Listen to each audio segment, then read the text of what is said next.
Hello, it's nice to meet you. Who are you? My name is Zoltan Istvan. I'm a transhumanist, somebody who wants to use science and technology to radically modify the human being. And I'm also a former 2016 US presidential candidate who just got through with 731 days of campaigning to bring science and technology to the United States government. If you had won the US presidential election, what would you have concentrated on first? My entire goal of the running for the US presidency was really about trying to bring life extension to the people. Transhumanists believe that we can conquer death through science and technology, but we are not putting enough resources into that research. So the thing that I thought I could have done was direct a huge amount of the United States government resources into the life extension industry so that every American and hopefully other people around the world could all have the access to indefinite lifespans. Essentially, we would take out death and make it so that if you didn't want to die, you didn't have to. In a number of your talks, you explain where these funds could be diverted from. There's a lot of places where we could get funds for life extension, but mainly I think we draw it from the military. Right now, the United States spends about 20% of its GDP on defense, on making bombs, on fighting wars. And I suggest we fight wars against cancer, against Alzheimer's, against heart disease. And so we should take money directly from the military and put it into science and technology research in America. If you had won the US presidential election, how, and I was living in the US now, how would you winning impact me as a US citizen? If I had been elected, I think the biggest impact was that you would see science and technology in America become kind of supercharged. I would have directed all my efforts towards making this country I mean, we already are a scientific powerhouse, but we can make the world a scientific species, a species that really focuses entirely on living better through science and technology. And I think the most important aspect there is, our current president and other politicians are always talking about taxes and foreign policy and Social Security and things. And don't get me wrong, those are important, and I had plans for that. But nobody's talking about the really big issues that are impacting our daily lives. It's science and technology that has impacted our lives more than anything else, whether it's going to be driverless cars, whether it's the internet, whether it's vaccines, whether it's the atomic bomb. These are all creations of science and technology. And I think our leaders should spend a huge amount more time focusing on developing those fields as opposed to what we're worrying about right now, like, immigration or taxes. You have mentioned that your primary reason for entering the US elections as a candidate was to raise the conversation about transhumanism. Could you also talk to us about your other recent vehicle for raising the conversation about transhumanism, your book? I've been trying to bring transhumanism to the public's eye in a number of ways. And obviously, the presidential campaign was the big one. But I'm also quite well known for my book, The Transhumanist Wager, which is a science fiction novel that is often highly criticized, but was also a bestseller and did very well. It's the story of a man who wants to live indefinitely and his quest to achieve that.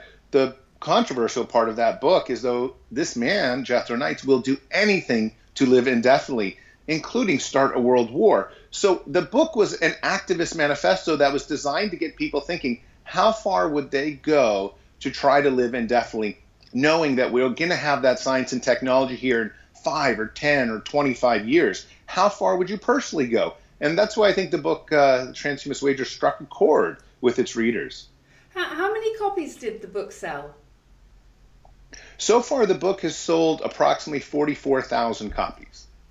And it was published how long In ago? 2013, I published the Transhumanist Wager in 2013, so it's about 3 years old right now. Could you take us through some of the thinking in the book? I believe there are a number of rules. Sure. One of the things the book is most well known for, because it starts out with it, is the 3 laws of transhumanism. And they're very controversial because the very first law says you should do anything to protect your life. And the second law essentially states that you should also try to achieve omnipotence. And then the third law says, after that, you can try to help the world. I mean, I've kind of packaged those laws a little bit succinctly there, but that's the nature of it, is that the very first one is you should protect yourself, and the second one is you should strive to become all-powerful or omnipotent. And that's really the one that really bothers a lot of people, because especially in America, where there's many religious people, we would call that blasphemy. And as people know, like, striving for all power is not really the mammalian or humanitarian thing to do. And yet that's what makes the book so controversial, is that there are these very selfish elements that run through it.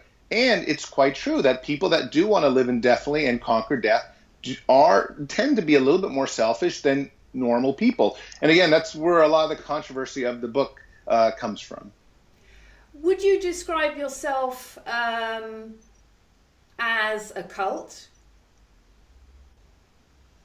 Some people like to think of transhumanism as a cult, or as even a kind of a religious faction, but it's nothing of the sort. First off, most transhumanists like myself are secular or atheist-minded. And while we are sort of a fringe science movement, it's growing so quickly. I mean, imagine all the billionaires in the last few years who have signed up.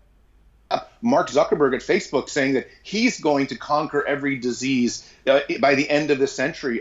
Peter Thiel, one of Donald Trump's right-hand man. I mean, he's one of the most famous life extensionists. So there's a huge portion now of very wealthy individuals and Silicon Valley that definitely subscribes to transhumanism. That's the core of much of their own philosophical outlook. So while it is fringe, it's growing really rapidly.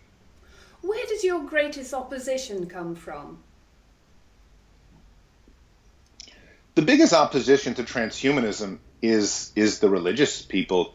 You know, America is 70% religious, approximately, and the Bible says you should just stay who you are. You know, you were born in God's image, stay that way. And of course, the transhumanist technology says, no, we're merging with machines. We have artificial intelligence here in 5-10 years. We have genetic editing where we can grow 4th and 5th and 6th arms and limbs. I mean, we are going to radically change the human species here, probably within the next 25 years.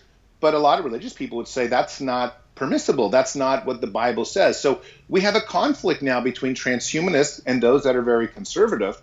And I think what's going to happen is we're going to have to find a middle ground somehow, because as long as the government, the United States government, is very religious, I'm not sure how far they're willing to take transhumanist technology. And that's one of the reasons why China is actually leading the transhumanist charge forward. They are essentially a secular nation, and they don't have some of these, Abrahamic or Judeo-Christian hangups that many Americans have. We're going to see who ends up being the stronger nation in transhumanism. I wouldn't be surprised if it's China. In a number of opinions, opposing opinions to your movement, people mention the rise in population and the pressure on resources being a factor against the quest for transhumanism. What's your opinion about that?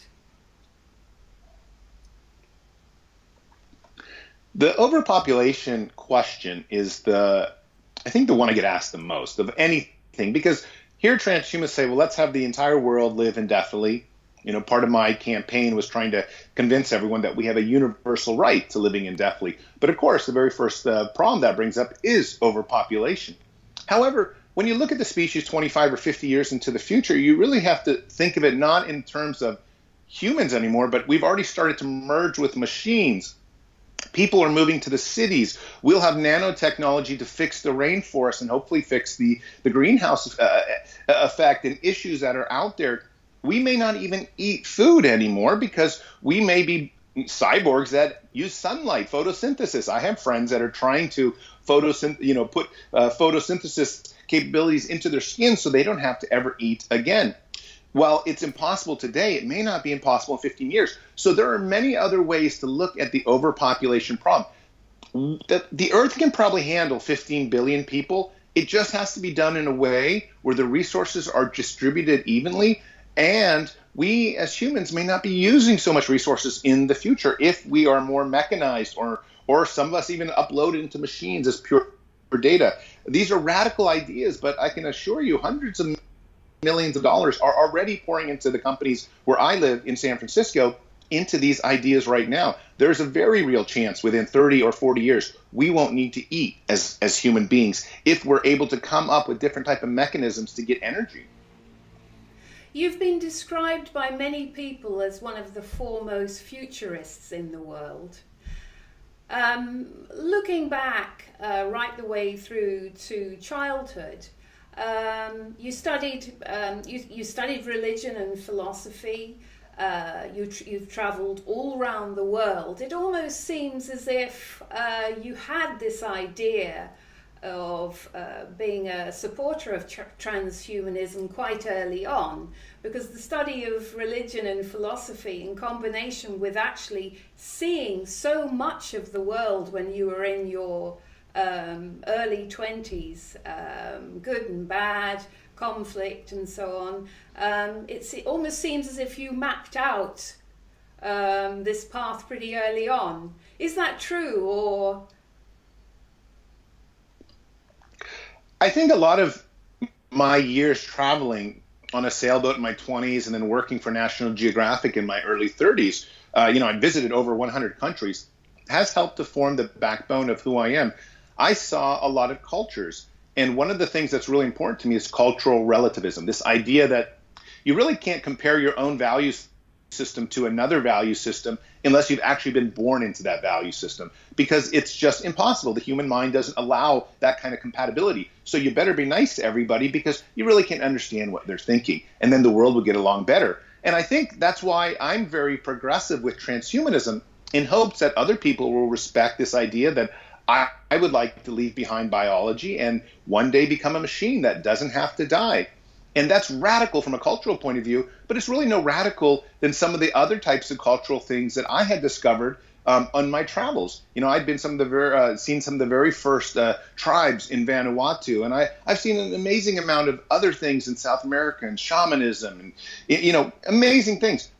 But transhumanism is also amazing, and I think we have to accept the fact that the human species was not designed to be the human species. It was designed to be an entity that can evolve and become new things. And I think that's where we're going. And certainly those travels of, a decade-long travels around the world has helped form and give me the backbone for saying, yeah, it's okay to break out of my box. It's okay to think differently. At what point did you decide to be a transhumanist? When I was 20 years old and I was studying at Columbia University, in English class, we were given a magazine to review, to write an article on cryonics, this idea that you freeze people after they've died in hopes to bring them back. And as soon as I read that article, I realized, wow, I really like this idea of conquering death with science. But it took me about another 15 years to really get actively involved in the movement. I had to write my novel, The Transhumanist Wager, which did well enough to kind of give me the popularity to start talking and writing about transhumanism. But it was really an incident when I was working at National Geographic, when I almost stepped on a landmine, that kind of took me back and said, you know what, Zolt, instead of just doing journalism, you ought to focus all your energy into solving death. And because you are a secular-minded person, you have to solve death with science and technology.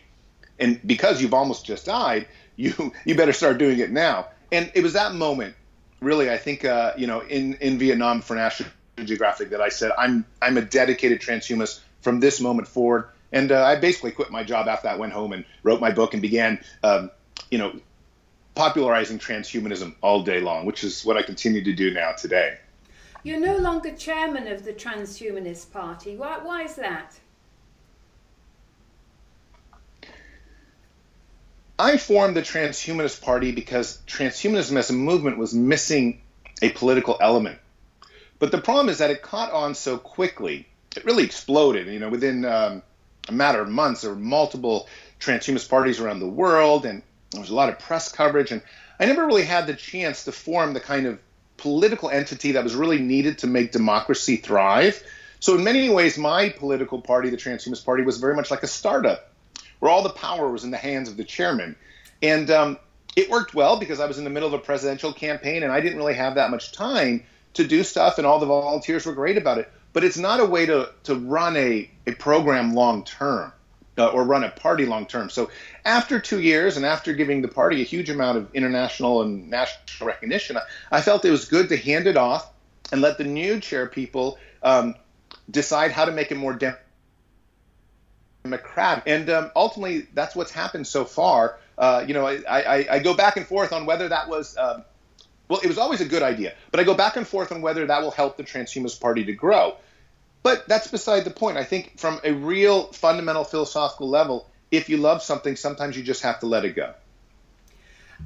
You've described that one of the key issues in the transhumanist movement is to get scientists to cooperate worldwide. Can you talk a little bit about that? I don't think nations are going to survive beyond 25 years. I would be very surprised if America is America in 25 years. People don't realize how fast technology is changing us. We could be, we'll definitely have eyes on the back of our head within 10 years, I would suspect. We will be a very different species. We'll have this ability to do things. It may not make sense to either be a part of democracy, be a part of capitalism, or even have nation states as a way to govern the human race. There may be other things that come up, including the innovation of artificial intelligence, which could teach us much better ways to do things.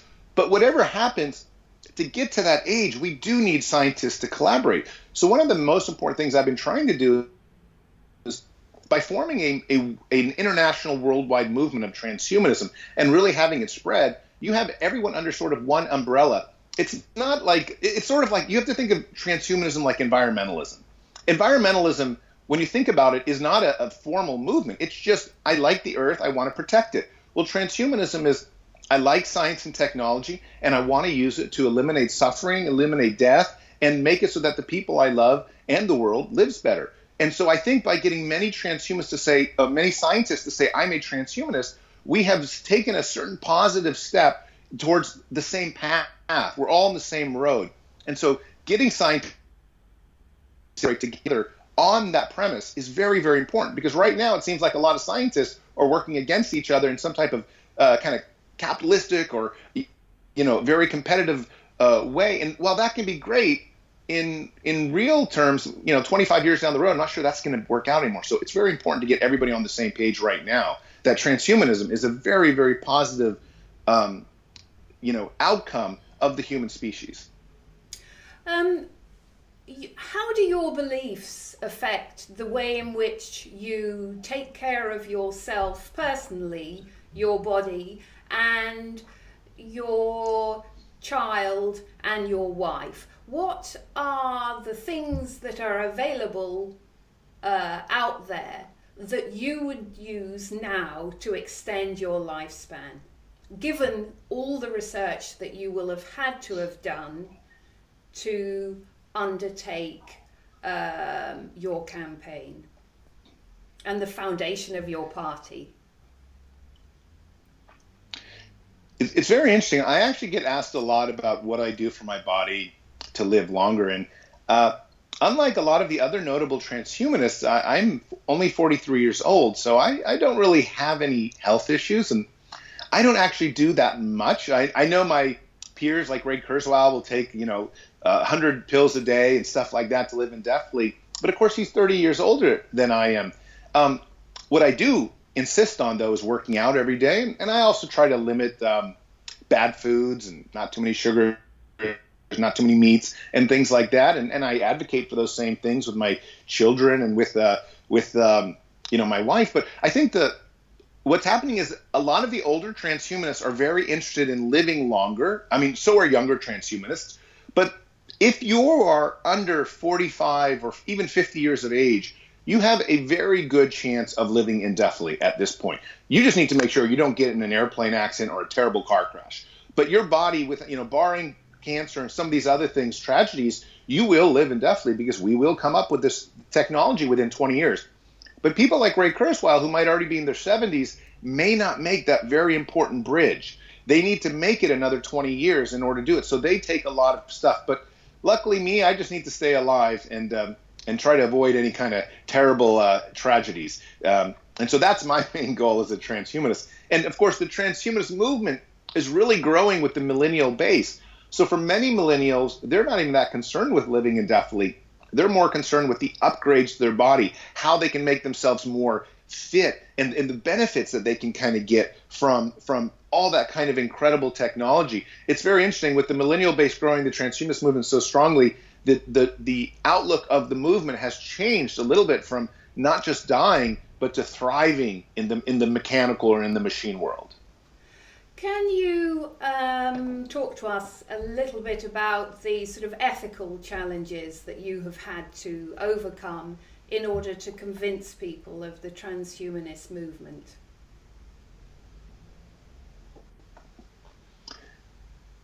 One of the things that's really been difficult with transhumanism, especially in America with such a religious nation, has been this idea that they're trying to literally stop, under some circumstances, the science.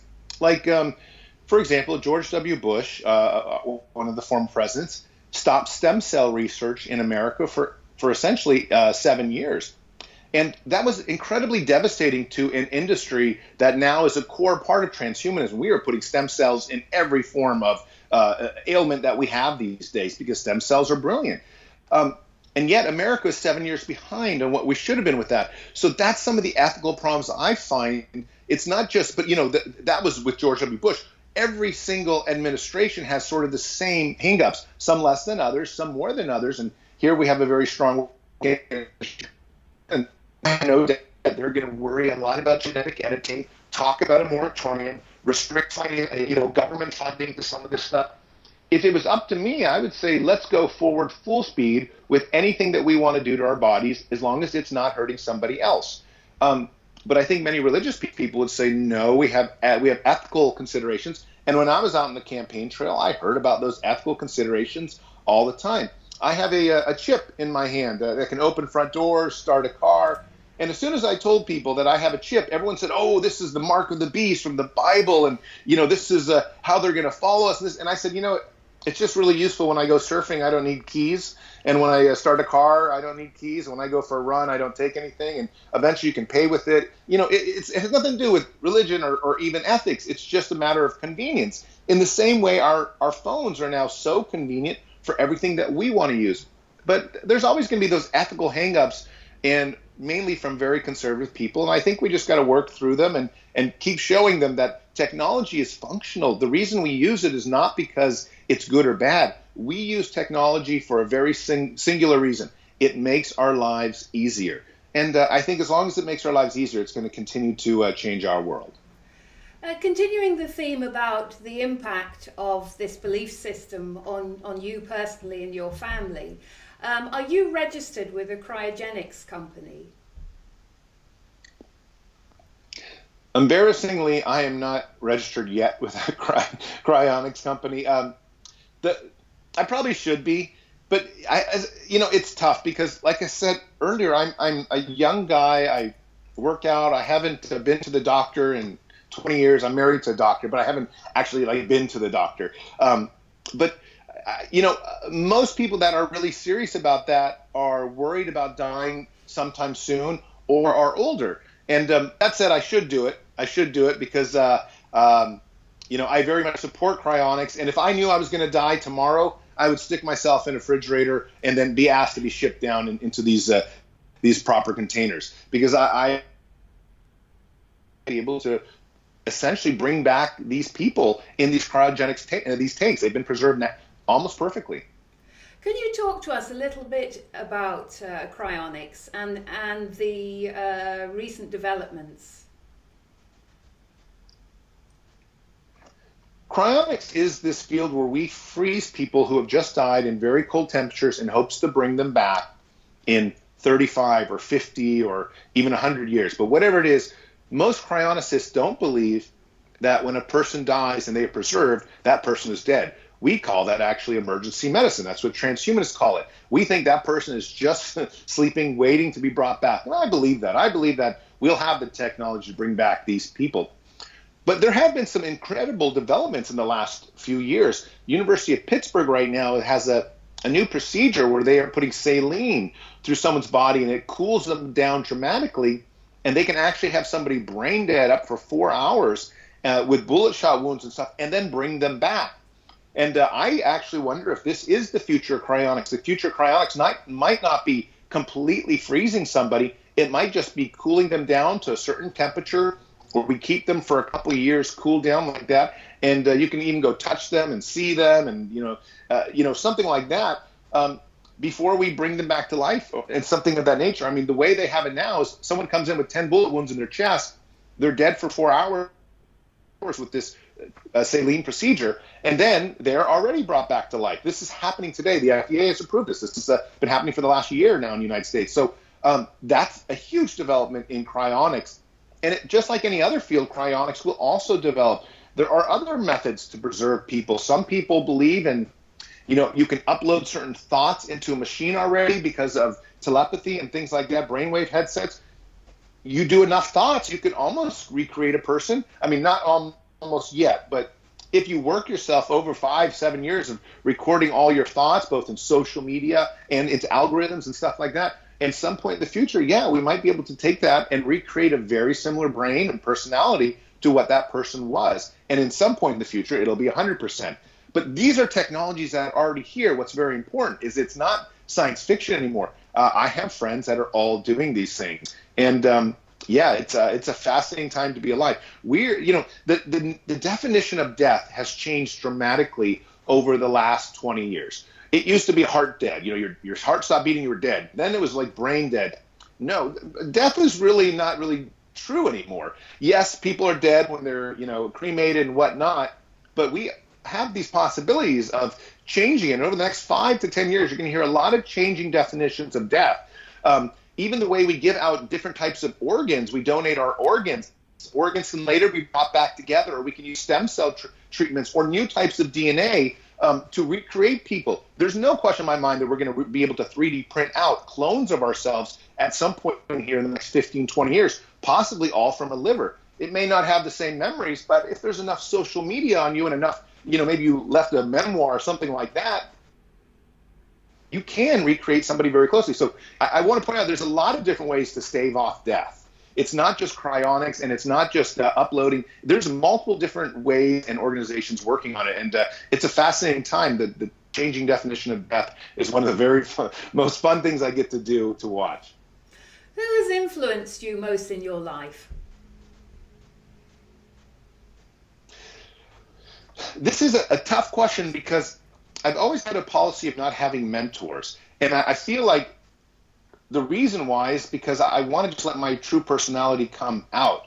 But I want to say that if I had to, take it down to one person, it would be an author. I think the books of Ayn Rand that I've read have dramatically influenced me. Now, don't get me wrong, I'm not like a total Ayn Rand fan. I read the book The Fountainhead 13 times in my life, and I feel that the integrity of the artist that she pointed out, she wrote about there with Howard Roark, has so dramatically influenced my personality that it's hard for me to imagine my life without that book. I can imagine my life without many things. I can imagine my life without my family. I can imagine my life without my businesses or things like that. But I couldn't even begin to imagine my personality without having read The Fountainhead 13 times in my life.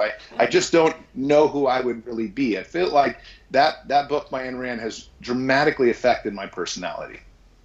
What about people on a personal level influencing you? People in your life? Maybe in childhood, teachers, parents, brothers, sisters, friends, neighbors.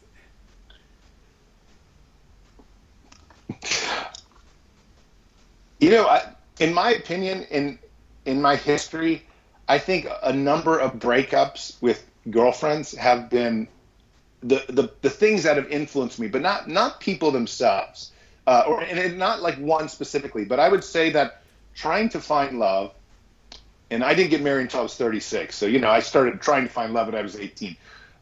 The various breakups and the various people I met through those years really, I think, affected my own sense of confidence, as well as my own sense of whether I was worth anything.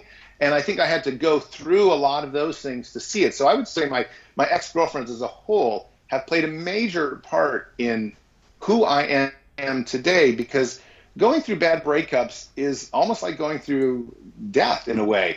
And if you go through enough, you start to see a pattern in your own self and maybe what it is that you want. I think by the time I got married, I was much less of a lover. I was much less of a believer in love and much more mechanical about that. A lot of people don't like that, but I've said it freely, that I realize that one sometimes has to control their own heart. I'm Hungarian by birth, not by birth, but I was by blood. And of course, Hungarians are all artists and violin players. I'm just joking, of course. But the truth is they are known for a lot of overwhelming passion. And I had to temper that in order to get as far as I did, because I probably would have just been a wild artist my whole life had I not had a lot of ex-girlfriends beat me over the head and help me find the personality that I wanted to be. So that's my my very long answer. How did you find university? I thought university was great. And I desperately miss it. I'm actually in a very interesting position in my life too, because I have now quite a bit of popularity with in the transhumanist movement, and having run for the presidency, and I did very well there. I think the biggest thing, though, I'm missing is a graduate. And so I have actually been discussing with my wife as whether I should take 2 or 3 years of my life and go back to school. After all, I love school. The idea of just reading books all day long and writing papers is a dream to me because I'm so busy. But it is something I'm actually considering right now, and I have sent off a few emails to see if it's something that I might want to do, just in terms of building out that resume to a much better place. But I loved university, and I would go back and be a full-time student the rest of my life if I had 10 lives. Being a student and just learning is perhaps the best thing in the world. The biggest dilemma I had about my presidential campaign was that I had no time to read. Yes, I could read the news to keep up with things and know policy, but I didn't have any time to explore authors. I didn't have any time to explore the kind of concepts that I once used to when I wrote my novel, The Transhumanist Wager, when I had unlimited amount of time to research things. That's a luxury that I worry I may have forever given up in the trade-off of, becoming a spokesperson for this movement. If I have a chance to study, sure. If I have a chance to study again, I'd love to do a PhD in philosophy. I've always wanted to do a PhD in philosophy, and in my novel, The Transhumanist Wager, I explore the philosophical concept called teleological egocentric functionalism, which explores the entire philosophy of a very ego-driven transhumanist mentality. And I'd love to do a PhD on that topic. It's not that I necessarily agree with that, and I certainly don't think you could be a good politician with that philosophy, but it is a philosophy that needs to be explored in incredible detail. And so, yeah, if I had a chance, that's exactly what I would do, a PhD in philosophy on those topics in transhumanism that I am most interested in. You're also the inventor of an extreme sport. One of the ways that I launched my journalism career back in my very late 20s was I had the opportunity to go to Vanuatu in the South Pacific and do a sport called volcano boarding. At the time, it wasn't a sport at all because I was apparently the very first person to do it. But there was a giant volcano, and the ash had made all the slope of the volcano kind of like powder snow. So I knew this, and I took a snowboard thinking, well, maybe I can just slide down it. But it turned out to be just like snowboarding, except the difference is that you have these volcanic lava bombs flying out all around you and huge amounts of smoke and poisonous gases. And, lo and behold, very quickly the video went viral that I was filming with National Geographic, and a new sport was born. And now, of course, there are volcano boarders all around the world doing it in multiple different countries. So, I invented volcano boarding. If you had the opportunity to go to space to experience the overview effect, who would you take with you from Earth to change their perspective?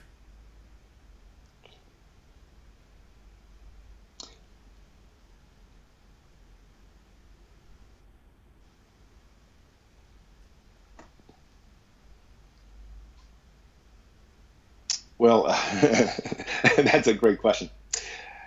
You know, I think the natural answer would be I should take Donald Trump, our new president, because apparently he doesn't believe in environmental concerns. But I don't really believe that he doesn't believe in environmental concerns. I just think he's more concerned with economic things. So if I had the choice, I think I'd probably take the Pope. Because I feel, in my opinion, the Pope has cast a huge amount of misinformation around the world. And I would like to just spend time with him. It's not even necessarily looking at Earth. It's just spending time saying, look, if the Catholic Church has policies that are anti-condom, and you have 200 million Catholics in Africa, well, of course, many of them are going to get HIV and die because they're not using condoms, because they're afraid to do it, because they're going to go to hell for using it. This is the kind of philosophy that is a contradiction. We need to change that. And so I'd like to have some time with what I consider probably one of the most important and powerful people in the world, and somebody who I really feel could change the world for the good if he would just lay off some of these very stringent ideas that seem so backwards. So yes, I think the Pope is the person I'd like to spend some time with up in space. You've met an enormous amount of people during the course of your travels across the world, and also your recent campaign for the US Presidency. Out of everybody in the world, who would you most like to meet?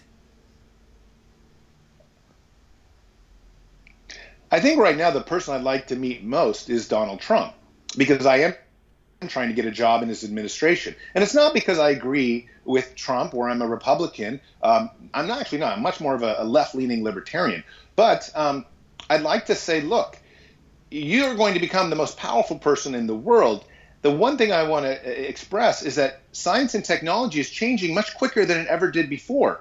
And nothing changes the world more than science and technology. Now, you can fill your cabinet with all these different people, but the bottom line is, if you don't grab science and technology by the horns, China will become a stronger nation in just a matter of years. And the reason it will is not because necessarily anybody is smarter. It's just science and technology. It's like the playing field is literally changing the world. Genetics editing, which is now by far, I think, the most important science of the 21st century, gives human beings the ability to recreate themselves. Should we recreate ourselves? Is the form of the human body useful? Well, most transhumanists would say the human body is very frail. It's not very useful. It's not a good system to have children because we have sex and attraction and things like that. This is not the proper way to spread a species. If you gave that kind of question to an artificial intelligence, it would never say, oh, let's create biological organisms that need to breathe oxygen and eat food in order to survive. These are terrible ways for biological organisms to survive. So I would say to Trump, let us look to the future. Let us look to how far we can make America go in terms of its progress by science and technology, and not so much on immigration issues or on tax issues or on foreign policy. It's science and technology that changes the world. And it's science and technology that's going to change it quicker than anything else moving forward from this point out. Assuming that you're appointed by Donald Trump, what is the first question you would ask him?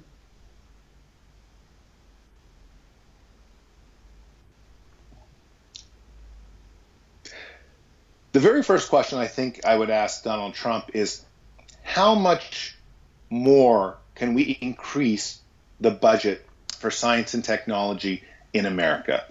And what are the very best ways that we can do that? Where can we get that money from?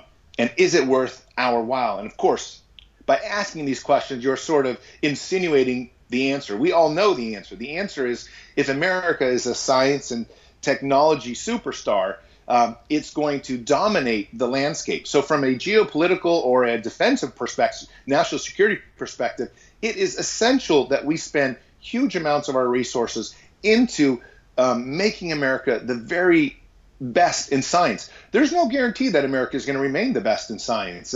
Just because it's been that way for 20, 30 years doesn't mean it's going to continue.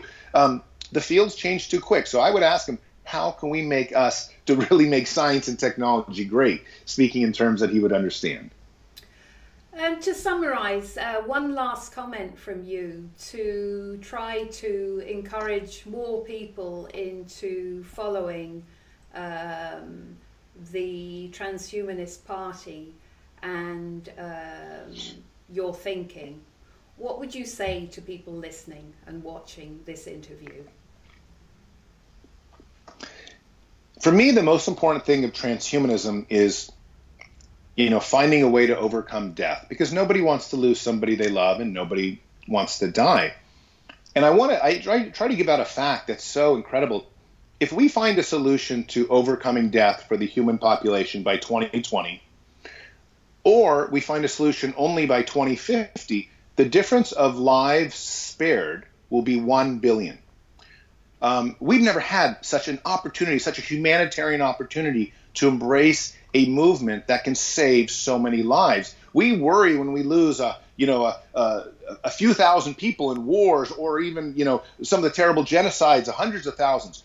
We're talking about 1 billion lives to be saved if we would just spend the resources on making sure that we can conquer death with science and technology. So I would say to people, join our movement, make that transhumanist wager, give your resources to the scientists and engineers and the people who need it, so that we can figure this out quickly and convince our politicians that this is not just a mandate because it sounds nice or we all want to live forever. It's a humanitarian mandate. We are in a war against death, and every day 150,000 people die, in my opinion, needlessly.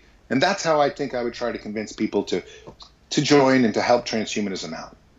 Zoltan Istvan, founder of the Transhumanist Party and recent US presidential candidate, thank you very much for your time. I've had a great time talking to you. Thank you so much. You're most welcome.